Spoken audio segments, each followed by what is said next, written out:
It's the week ending Saturday the 16th of March, and this is The Week Unwrapped. In the past 7 days, we've seen a racism row involving the Conservative Party's top donor, news agencies withdrawing the Princess of Wales Mother's Day photo after discovering it had been manipulated, and The Zone of Interest becoming the first British film to win an Oscar for Best International Feature.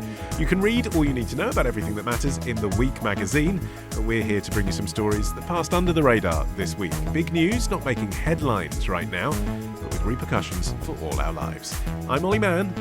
Let's unwrap the week.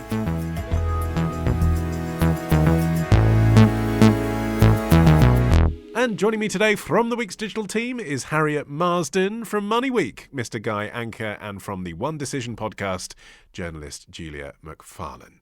And Harriet, you're up first. What do you think this week should be remembered for? Could abandoned homes offer a solution to Britain's housing crisis? You can see the mail, which is actually overflowing from the mailbox, and the gate is completely overgrown. In fact, it's even padlocked shut, and that's even rusty, so that's obviously been locked for a while. But look how overgrown this driveway is. Now there's the main house, we've got a garage, we've got some other outbuildings around the side, but obviously we can't really climb over that, so what we're going to do is jump over this public footpath here, have a little walk around and see if we can find an easy way in. A YouTuber called The Bearded Explorer perving on an abandoned home that he found somewhere. You can watch the whole thing on YouTube. The video is called We Found an Abandoned Home with Everything Left Behind, but What Happened to Them? Harriet, this all sounds like it's going to be about true crime, but it isn't. It is just about abandoned bricks and mortar. What's happened? So the host of BBC's Homes Under the Hammer has launched this campaign to highlight abandoned homes in England and Wales. The former host, please, Lucy Alexander, now of A Place in the Sun on Channel 4. Just for home fans listening. The former host of BBC's Homes Under the Hammer has launched this campaign to highlight the potential of abandoned homes in England and Wales. So that's Lucy Alexander with mortgage lender Together is calling them hidden gems, so opportunities for first-time buyers. But what really jumps out here is that there are more than 1.5 million abandoned properties across England and Wales. So the vast majority are not second homes. They have no residents, no tenants, no plans for sale or redevelopment. They're just left completely derelict. Okay, we'll get on to whether or not that's really an opportunity for first-time buyers in a minute. But Guy, first of all, how have we got to a point where there are so many abandoned buildings in the UK in the first place? Quite incredible, isn't it? And as we've said, there is a housing crisis at the moment. There's some data out last year which suggested the UK is 4 million homes short of what it really needs to fill the demand for homes. And the lack of homes is one of the reasons why house prices are so high. To your question as to why there are so many abandoned homes, though, I mean, it's going to be a mixture of, people who've probably had them for years and years and years and just for whatever reason have left them in disrepair. It's amazing to think could potentially have forgotten about them. I mean, who forgets about your home? Who doesn't want to have a working kitchen? Who doesn't want to? If you have a garden, why leave it to rot and what have you? I mean, it's impossible to say why, but it's quite incredible when you think about it, just how many abandoned homes there are. Well, I suppose in some cases, maybe it's people that have inherited property because someone's passed away and then there's a long discussion about what to do with it. And then, there are structural issues identified. But if that's the case, Julia, that kind of scenario, if it's complicated for a family that have inherited the property, it's not going to be any easier for someone coming along and buying it. And so this idea of a first-time buyer getting involved with derelict property, does that seem to you like a silver bullet? I mean, at first glance, this story sounds like something we all dream of, snapping up an abandoned house. Look, nobody wants it. I want it. I could do with, a free or a cheap house. I'll take it on. Sure, sounds great. But upon looking into this a bit closer, I've never undertaken serious renovations, but my partner has. A lot of his family who are in property have. He has a brother who's a developer. And as I started Googling and researching, how can I seize an abandoned house and make it my own? Turns out a lot of people have asked the same question. And things like the cost of renovations, and don't forget, in the last couple of years, the cost of labour and materials ever since the global shipping crisis, that's all skyrocketed. So the cost of renovations has gone up. Interest rates have gone up. So unless you have a big amount of cash to sink into a pile of old bricks, you're not going to get a mortgage for a house that's riddled with rot, that's subsiding, that has a big hole in the roof or whatever. And most of the properties, most of the unloved, problematic properties, which are usually fodder for developers to snap up and flip to make a profit, you're going to need a mortgage on these houses. A lot of these houses will be unmortgageable. So the idea of a first-time buyer coming in with deep pockets of cash and then have more cash to sink into it to do renovations properly, it seems like it's actually quite problematic when you look into it further. You're nodding, Harriet, but that is the thrust of this campaign, isn't it? Yeah, I mean, as Julia outlined really well, it's not so simple as it might appear on the tin.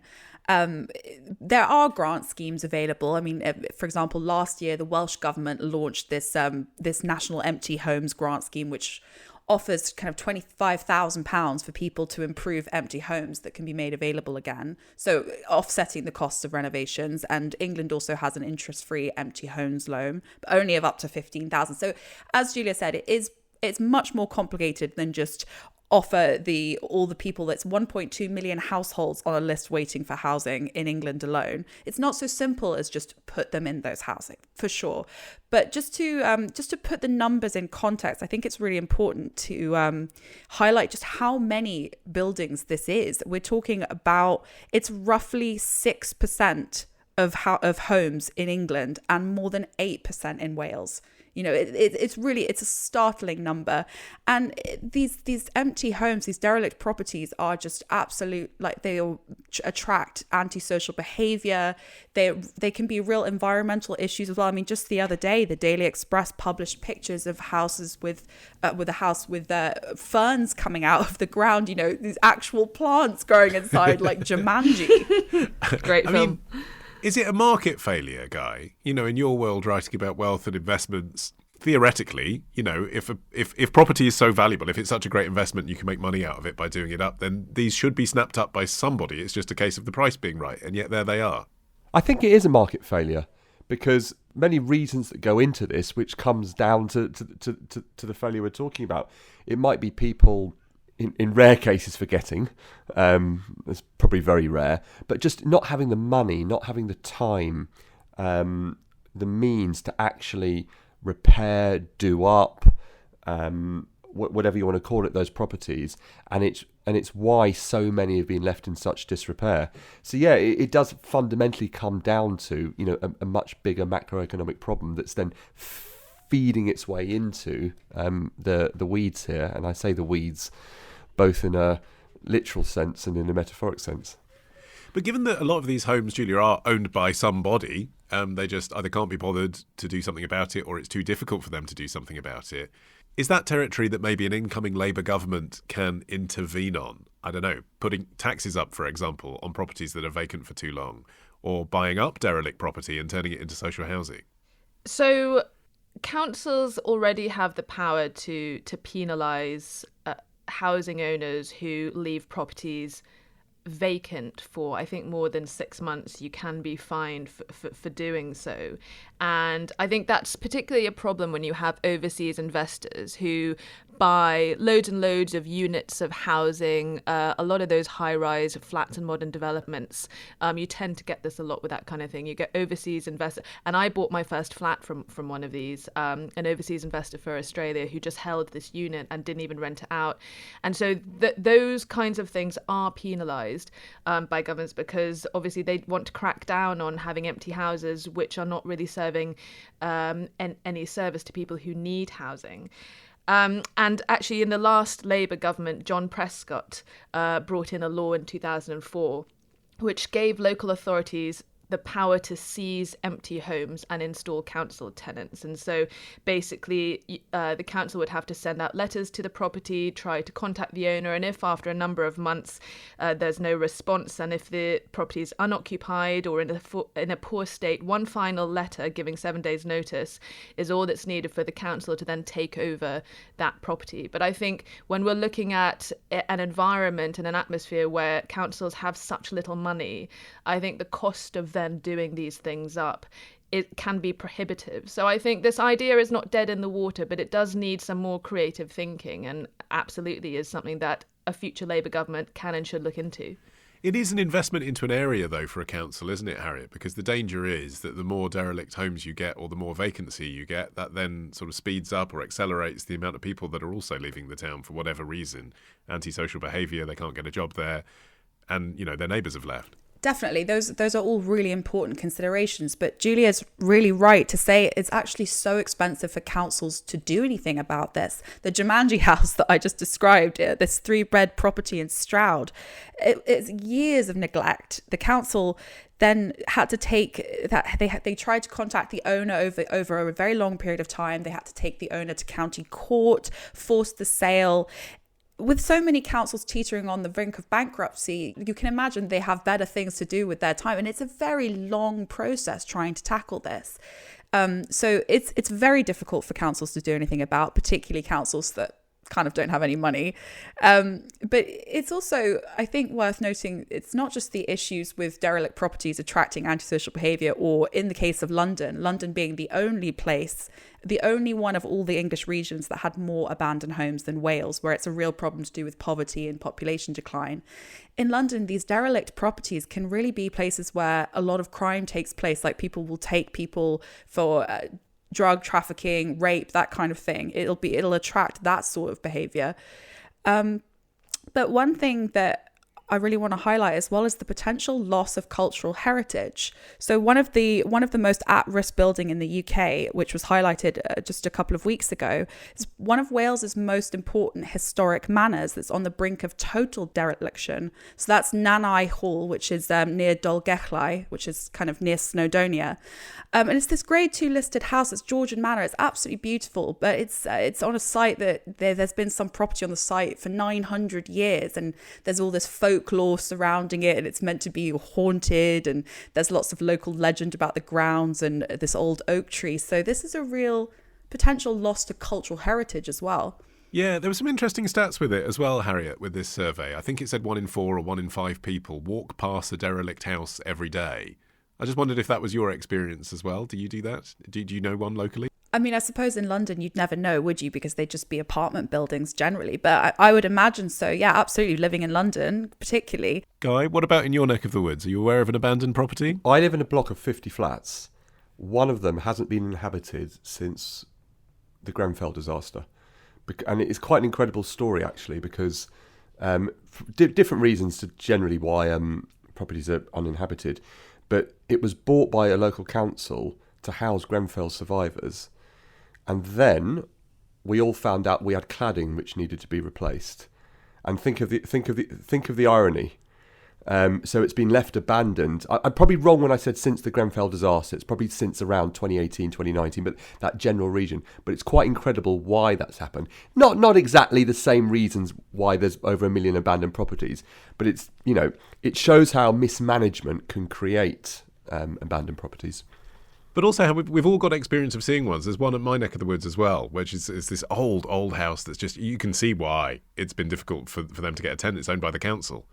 But I guess we all have that fantasy, Harriet, when we see those things, don't we? We all just think, oh, if that were, why don't they just sell it to me? Sell it to me. I'll give you a bargain for it, because I could see what could happen, the potential there. Yeah, it's not necessarily a question of people forgetting that they own properties. I think that's really crucial to say.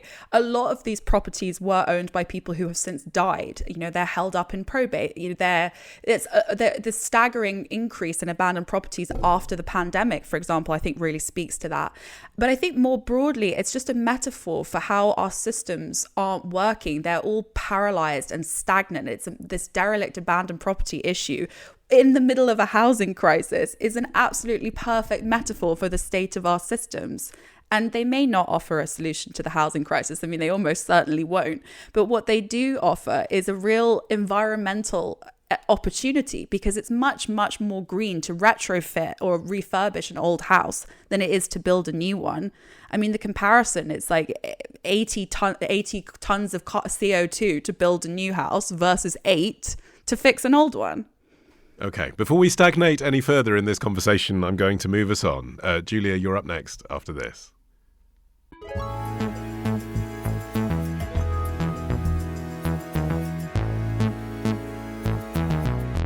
Julia, your turn. What do you think this week should be remembered for? The toxic legacy of mining in the UK. My name is Tracy Jereb. I'm a volunteer here with Abervalley Heritage. It's a great thing to have in Singhennydd. I mean, we're top of a very small valley. Up until 1891, it was just a cluster of farmhouses. And then when they found coal, that was it. It was like the Klondike here. The mine was already open they found coal here in 1891. Singhennydd was founded in 1895, and by 1928, the mine was shut. The village has survived. It's plodded on, and we're still here. Senghennydd resident Tracy in a video posted by the Welsh Government on Tuesday. And Julia, she's talking there about news going back to 1891, but what's the story this week? Right, well, what she was talking about was the Welsh Government unveiling this memorial of a disaster 100 years ago when more than 400 miners were killed in an explosion at this mine. And that was this week they did do that? Yeah, that was this week. And that's an obvious example of the steep cost incurred in the practice of mining. Don't forget also the Aberfan disaster as well, also in Wales. But what flew under the radar also this week was this really shocking long read from the Financial Times that there was another dangerous aspect of our mining legacy, also largely in Wales, and that was hundreds of these abandoned mines dotted around the country which have now been closed. Although they've been closed for decades, they are continuing to wreak havoc and cause damage to people's lives by leaking toxic chemicals and metals into the environment. And it's a particular problem in Wales because obviously there were so many mines in Wales. Government figures estimate it's as much as 500 tons of harmful metals each year have been leaked into Wales's rivers, their floodplains, fields, from more than 1,300 abandoned mining sites. And what's really problematic about this is a lot of these abandoned mines use lead and are leaking this back into the land where people live, where they grow crops, where they raise animals to eat. And as we know, lead is incredibly dangerous and toxic to the human body, even if it's found in very, very small parts.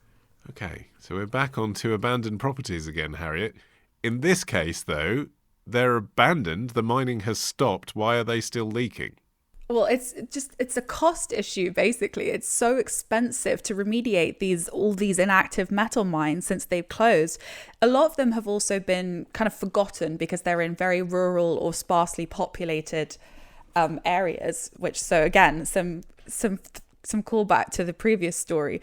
But what really surprised me, and I'm sure that you guys knew this, I didn't know this, but what really surprised me was how dangerous lead is to humans, how toxic it is. There's no level of exposure that doesn't have harmful effects.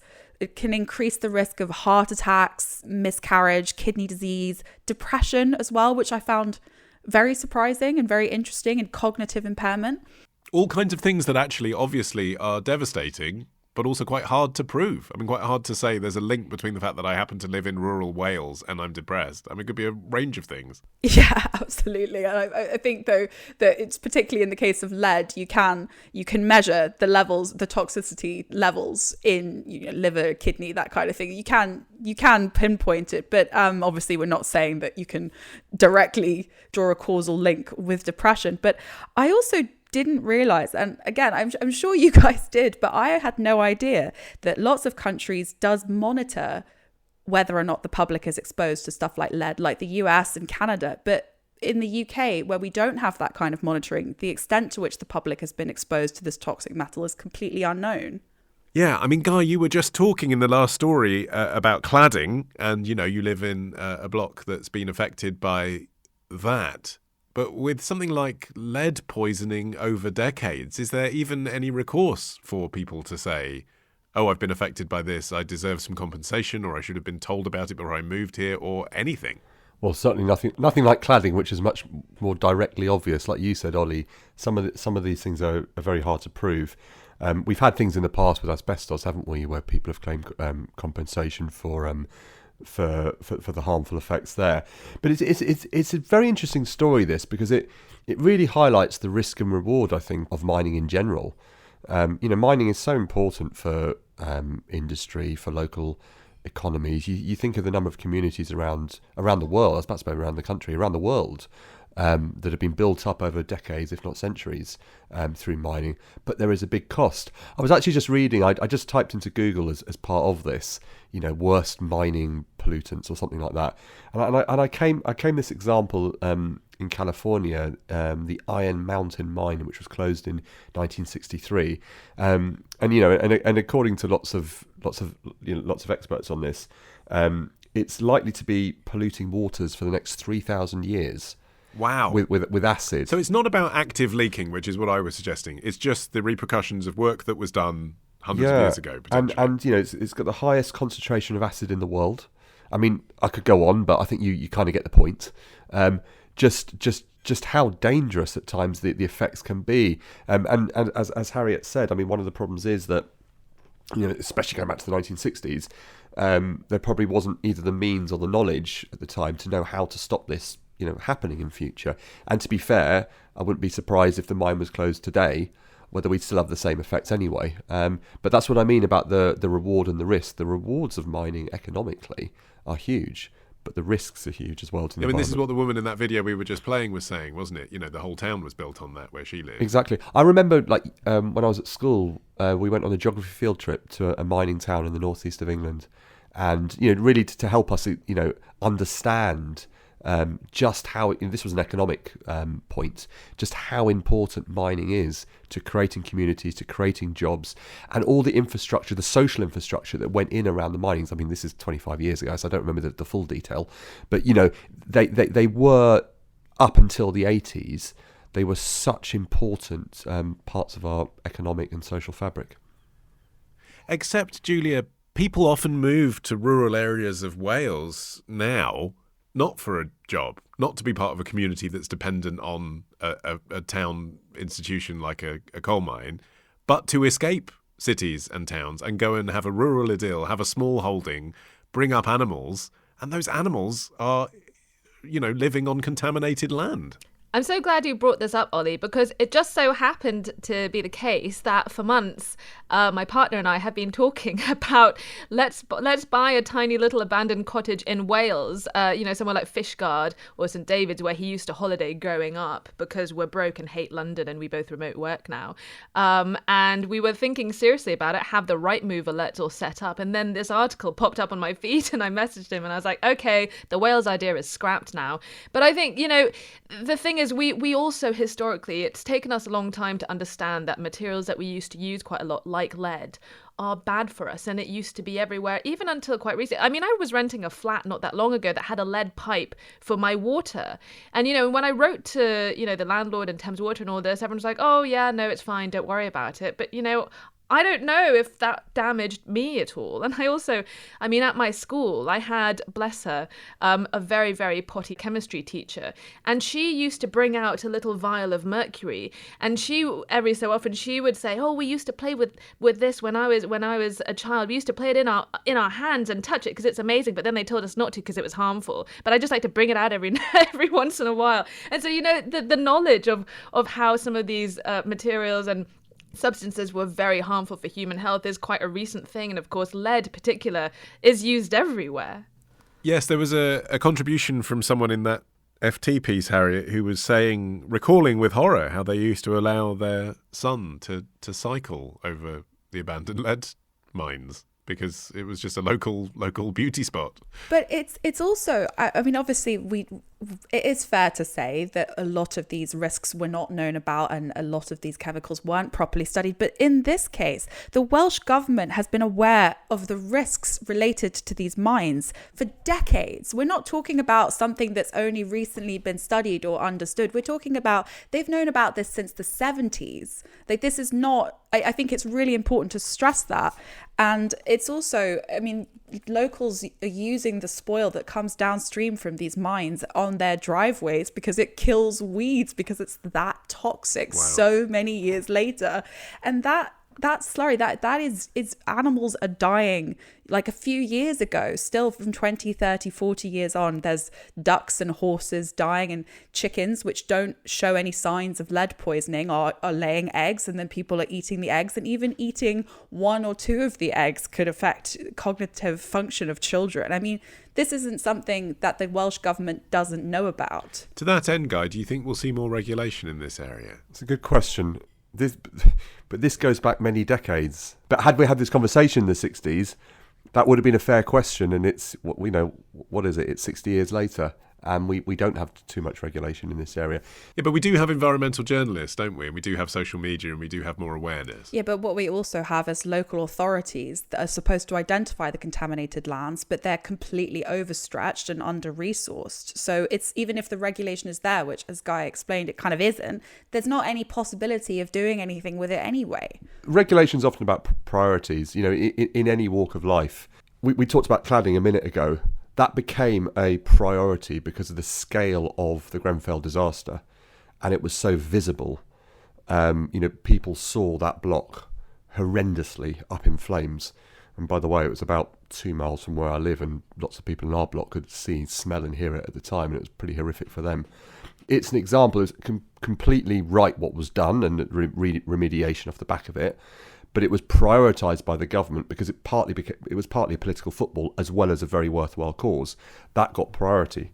Well, also, it reached a crisis point, didn't it, Julia? A visual crisis point that we could see on our TVs. And as Guy says, you could smell in the streets around there. It's a bit different with this. Yeah, and I think the fact that Grenfell, it's something that's a fire hazard, and how quickly it went up in smoke. It's much more seemingly an immediate disaster endangering people's lives.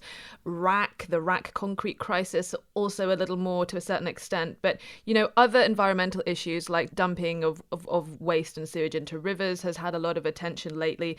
But with both of the sewage dumping and this mines pollution thing, the government has set legally binding targets to halve this kind of thing, but not for another sort of 10, 15 years. I mean, the new target to halve the length of rivers polluted by abandoned metal mines doesn't come in until 2038, as in they want to halve that by 2038. I mean, how many more babies are going to be born by then? The sewage crisis, which the Tories got a lot of flack from the Lib Dems about last year, that's also 2038. It is kind of kicking the can down the road a little, but I think part of it's because it's expensive to do this kind of work. So what is the solution, Harriet? Is it just doing what Julia did and doing more due diligence about where you're buying a house or where you're moving to and thinking, oh, well, that might be a risk, that's not for me? I mean, should there be more for consumers to find out what the poisoning risk might be to them? Yeah, it's all about transparency, isn't it? I think that the FT piece did a really good job of explaining that it's not actually clear who's responsible for informing the public about these risks. And it's not fair that people are moving to these areas without being properly informed, which is obviously where investigative journalism is plugging that gap, where the local authorities can't do it because of lack of resources, and the government has no vested interest in doing it because they don't have the money. There is no regulatory standard on the impact of former mines. And it's not the only way in which abandoned mines and former closed mines still to this day impact the country that we see. I mean, as Guy was saying, you can visibly see the scars left in basically abandoned mining towns and complete collapse of local economy and infrastructure. And politically speaking as well, the legacy of mines, politically speaking, is toxic. Although if you do go and live in Fishguard, Julia, I can recommend a great place for a toastie. Lovely. I'll be just visiting. Just check where they get the eggs. Oh, yes, of course. Okay, Guy, you're up next after this.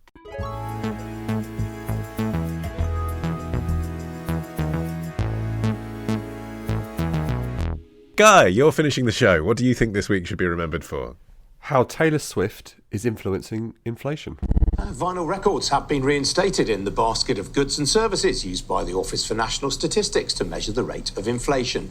They're among 16 new items being added to the basket, in which there are more than 744 items representing goods and services typically bought in the UK. That doesn't sound like Taylor Swift. Ian King there on Sky News Business Live on Monday, talking about Guy, that sort of ONS basket of goods, right? Yeah, so it all comes down to UK sales of vinyl LPs hit their highest level since 1990 last year. And the reason we mentioned Taylor Swift is her album 1989 was the best-selling vinyl LP of last year. And the Office for National Statistics has added vinyl LPs as one of 16 new items to its basket of goods. As Ian King mentioned, there's only over 700 in that basket, which creates the measure of inflation, the measure in the rise of the cost of living. And it's kind of like a window into, what are the trends? What are we buying more of? What are we buying less of?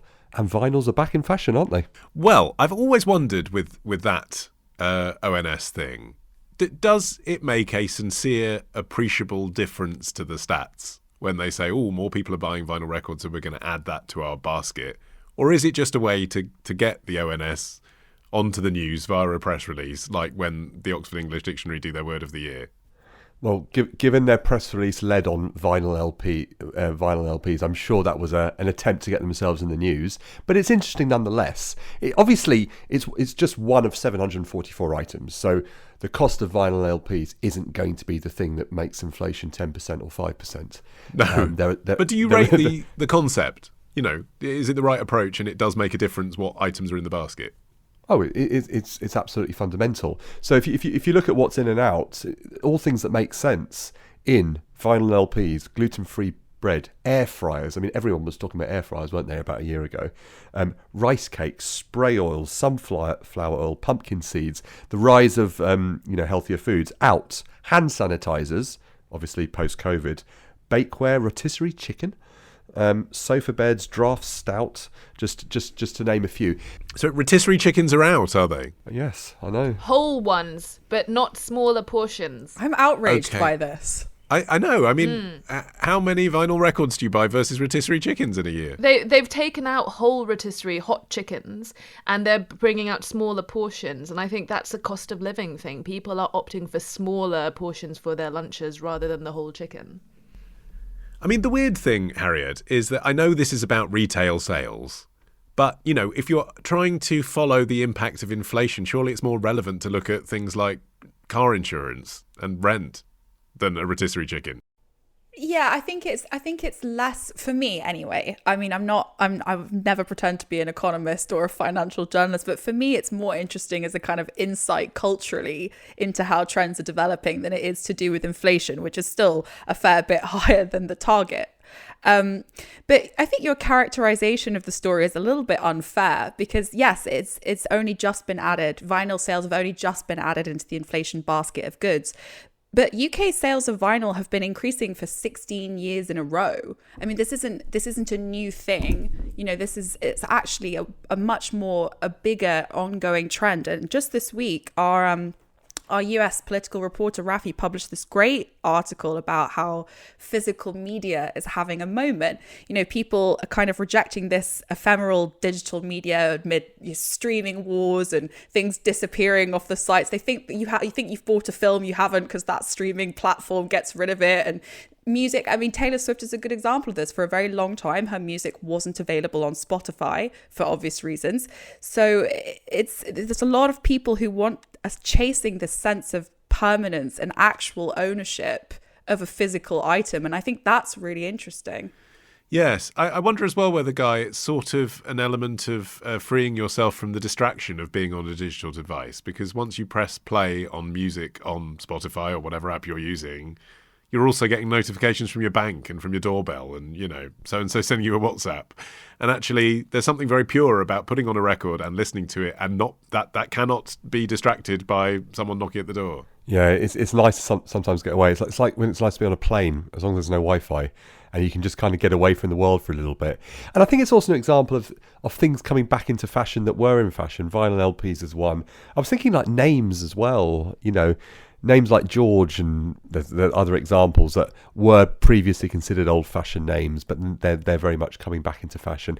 I think it's an example of that. But Olly, can I just also go back to your point about how important is it? And things like car Like insurance. misplaced financial analysis, yes, please. Yeah, things like car insurance are more important. You're right, and don't worry. The ONS. I'm not here to be a press officer for the ONS, but the ONS does factor that in, because I'm actually looking at how they weight all the different areas within the basket, and they actually split the basket into 12 sections. And the one with the biggest weighting, 30% weighting actually, is housing and household services. And at the complete opposite end, just 1.9% of the weighting in things like communication. Health is at 1.8%. You can see that the effort they're making to say, okay, these are the things that really have a massive influence on the overall cost of living. These are things that are important, that show what we are genuinely buying, but don't have quite the same weighting. You get to go shopping for vinyl too, don't you, Julia? That's the other thing. You get to go in a shop and actually see the physical item and browse it, and that's quite fun. Yeah, I think with vinyl, it is absolutely a collector's type of edition. They come with huge, beautiful cover art. They have that kind of, moment in time, frozen. But also a lot of people say that vinyl, the quality of the music is unparalleled. You can't get that same quality just for your acoustically for your ear as you can with vinyl. And as Harriet says, there is a kind of an increasing trend, and I've seen videos about this recently, about people saying, start journals, burn your CDs, print your photos, because if it's digital, it doesn't exist technically. And I think people do appreciate the tactile aspect to a vinyl record. But I think the other part of this story, which is really interesting, is just the power of Taylor Swift. And she's on this multi-billion pound tour, which is so influential. She has people like Justin Trudeau, the Prime Minister of Canada, openly asking her to visit Canadian cities because of the impact it has for the local economy. And she actually did add Canada dates to her tour after he did that. I mean, yeah, I've heard some, serious political commentators, Harriet, in the United States saying that just Taylor Swift telling people to go out and vote, not even openly endorsing a candidate, even though it's quite clear out of Biden and Trump which one she'd back, just telling her listeners to go and vote could swing it for the Democrats. Yeah, and that is absolutely not an exaggeration. I mean, her cultural impact, her influence, is the scope of it is almost, now we've kind of run out of ways to describe it. We've had to invent this whole Swiftonomics, this area of talking about how the boost to the local economy that even her having one concert date can afford. I mean, and the geopolitical impact as well. Just recently, Singapore got itself in a massive spat with the rest of Southeast Asia because they accused Singapore of having this kind of exclusive, she's only going to Singapore, and it's really unfair. Singapore's going to get all the benefits of Taylor Swift concert date here, and they're going to lose out. And there's a massive tourism influx to all the countries because people are flying like halfway across the world. Even in Argentina last year, a country that is suffering from 250% inflation. That's compared to our roughly sort of 4%. 250% inflation, and people are buying Taylor Swift tickets. There was a sort of crowd so intense that people were actually camping for days. There were illnesses, there was death. I think it's almost impossible to describe just how impactful Taylor Swift now is. Yes, well, just briefly, Guy, to take us back to that financial matter at hand and the inflation statistics. I realise this is your day job and you could talk for half an hour on this, but just give us 1 minute. In 1 minute, compared to how you felt a year ago when we'd be talking about inflation, which would presumably be kind of head in hands, where are we at now, in your view? We're better. So inflation as a measure has come down from double-digit percentage points to around 4%, as Harriet mentioned. But it still means prices going up. They're just not going up by quite as much as they were. But with things like the price of energy coming down, which was sort of the big thing that really understandably spooked people a couple of years ago, psychologically it feels a little bit better than it was. And psychology is such a big part of the economy. Julia, if you were doing an annual account of your shopping basket, is there an item that you most regularly put in there? Oh God, yarn. And that's my biggest problem. This is a legacy of lockdown, and this is what I do for my do for my mental health now. I buy so much yarn. You've knitted a beautiful grey bulky. I can't see what it is. It's is a cabled sweater. It's a cabled sweater. Yeah. Beautiful. I'm trying really hard not to buy more yarn, because as any knitter will tell you, buying yarn and knitting with yarn are two separate hobbies. But that's the thing that I'm really struggling to cut down with. But it does keep me sane in these horrible, difficult times. So that's another story. Guy, what product do you put most in your shopping basket? Anything baby related, nappies, food. And Okay. they're expensive. They're expensive little things. It's really liberating when you get through the nappy stage. The other day I was in Lidl and I was like, I don't need to be in this aisle ever again. Harriet? Probably cat food. I can believe it. We've been distracted by your cat the whole way through this recording, which is a beautiful and delightful thing. Thank you, Harriet, and to Guy, and to Julia. You can follow this show for free. You can get every episode as soon as it's released. Put us in your basket every week. Just search for The Week Unwrapped wherever you get your podcasts and then tap follow. You can also get 6 free issues of The Week magazine with a trial subscription if you go to theweek.co.uk/subscribe. In the meantime, I've been Olly Mann. Our music is by Tom Morby, the producer Sophie King, Return of the King at Rethink Audio. And until we meet again to unwrap next week, bye-bye.